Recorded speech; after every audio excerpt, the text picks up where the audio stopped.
Please welcome Natalia Almada, and Alex Rivera.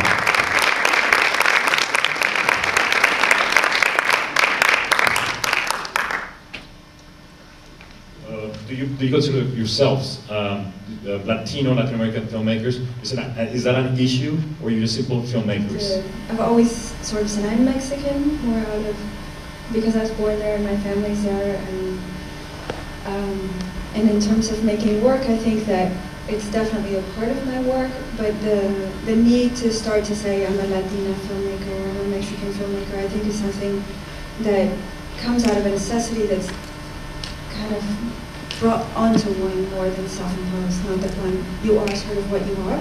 It's kind of like when people say, what's it like to be a woman filmmaker? And you're like, well, you know, it's the same kind of thing, but you have to start to analyze it a little bit more and try to understand what it means, depending on where you work and how the structures in which you work function. Then when I came to New York, it expanded for me a little bit more, because being that I was in California, it was easier to identify as a Chicano filmmaker, because there's definitely a majority of Mexicanos there.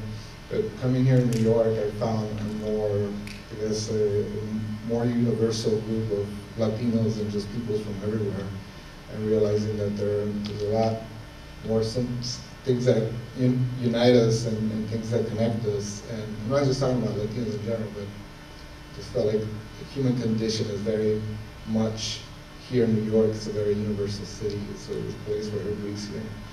So I slowly started to, I guess, have identity a secondary thing for me. So I really identify as a filmmaker first. And identity, I feel like, is secondary. I feel like, you know, we do come from a perspective, but there's no reason why Latino filmmakers should only make movies about Latinos. Even though there's definitely a need, and there's a lack of our stories out there. And I do consider myself a Latino filmmaker. I think it's something that's different than saying you're an Irish filmmaker or a German filmmaker or a Jewish filmmaker. To say you're a Latino filmmaker in this country is to say you're nominally insane. There's an extraordinary case to be made for not doing it. Just if you look statistically at what happens in this country. I mean, the number of films made by Latino filmmakers that make it to the theater, for example, are, I mean, I think we're average, in terms of US-born Latino filmmakers getting into the commercial cinema, might be 1 or 2 a year, depending on how you count it, you know. Despite the fact that in, you know, capitals of media production like Los Angeles, Latinos are over 50%, or here in New York, I'm not sure what the percentage is, but it's huge. There was just an article in the New York Times saying, in terms of studio directors working in Hollywood, it was 1.1% Latino last year. This is in the New York Times, and you can look it up. But so anyways, I think to say you're a Latino filmmaker is to intervene in this history and to say that you want to struggle to change that situation. And so it's surprising, you know, here in New York, you go to the film festivals, and I'm sort of like recently there were 2 Brazilian film festivals just back to back, and most of the screens were totally packed.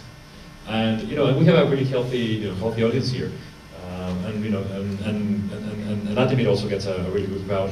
But most of the festivals, you know, in general, they do get a good crowd. But where's the audience when the film gets released? Where's the film? You know, why there's no that direct connection with the festival and the theatrical? And you know, I'm coming back to the question of who's that Latino audience? You know, it's hard for Latinos to make the trip all the way to the Sunshine, and you know, to go see a movie. And a lot of the theaters that exist within Latino communities are cineplexes. It's really hard to get an indie film position within, and you know, cineplexing and competing with the Transformers and the, you know, these bigger films. And that's really the issue. It's like how to get into AMC or Regal and actually have enough juice. And you know, a good grassroots viral campaign would be great, but you also need a trailer. You know, because if you pass out a flyer in the community, or you have some posters up, and they don't see the trailer of your film on TV, It's not, you know, it's like it's legit once they make the connection. But if they're with the Latino community, you kind of have to do both. You have to work from the bottom up, but you also have to have all the nuts and bolts that other films have. The Los Tigres del Norte are in my last film, and I went to the, you know, the PBS, you know, they'd say, you know, we really want to reach the Latino community, and the PBS demographic is not Latino, right?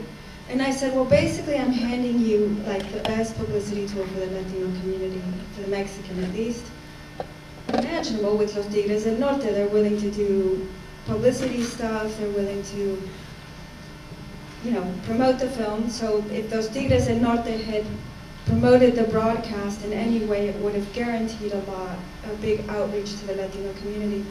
And I had this feeling like, well, I'm hand-feeding you something that's going to allow you to get that Latino community. And we're not talking about getting people into a theater, right? Everybody has PBS, anybody who has a television. So, but that didn't happen. That outreach to, you know, we didn't use Los Tigres del Norte. And I always thought we didn't use Los Tigres del Norte because the organization that was moving my film didn't understand what they had. And for as much as I said, you know, Los Tigres del Norte are multi-million-dollar musicians, like they're huge, they're, you know, it didn't resonate. And so they didn't grab that opportunity because they didn't see what it was.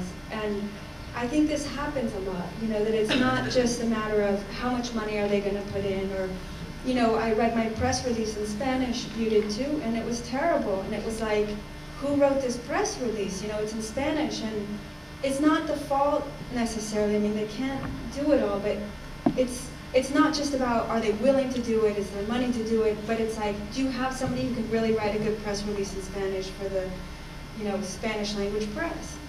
Do you have somebody who understands that Los Tigres del Norte are going to give you a huge publicity campaign that's not going to cost you more than a phone call? You know, very small things that I think have to do with what we've talked about in terms of, are there Latinos behind the camera? Are there Latino actors? Are there Latinos in production companies and producer capacities in different places? And it's the same thing when you're looking at distribution. So if the people running your movie have but if they, you know, if it's foreign to them, it's very hard for them to know how to do it, even if they have the resources. If you can get in a position where you own your film, you can do things. I mean, and the way I've gotten in a position where I own Sleep Dealer is I buy the DVDs from Maya now. I buy them for $4 and I'm selling them on my website. So, and I'm spamming people. Probably some of you guys got spammed today. I spammed you. Exactly. And I put it on Facebook, and I'm going to hustle it, you know. But it's a kind of odd position because I have to buy my film from the distributor, and then I can sell it, you know. But then you do have this little toolbox where, like Mitch says, one person, if they're dedicated, and if it's the filmmaker or somebody they hire, you know, you do have this toolbox of email lists, websites, the social networking. We are more enabled to connect directly with an audience today than we ever have been in the past. Yeah, it's depressing the way it is right now, but it's good because now there's an opportunity to find a new way to do things. You know, and whenever there's an obstacle, there's always an opportunity. You got to look for it, as opposed to there being a status quo that is working, but for some reason doesn't work with your film. The status quo right now for indie films is not working. So if we could crack the code, you know, somebody could crack the code, I mean, this is a great opportunity to do it differently. Thank you so much. Thank you.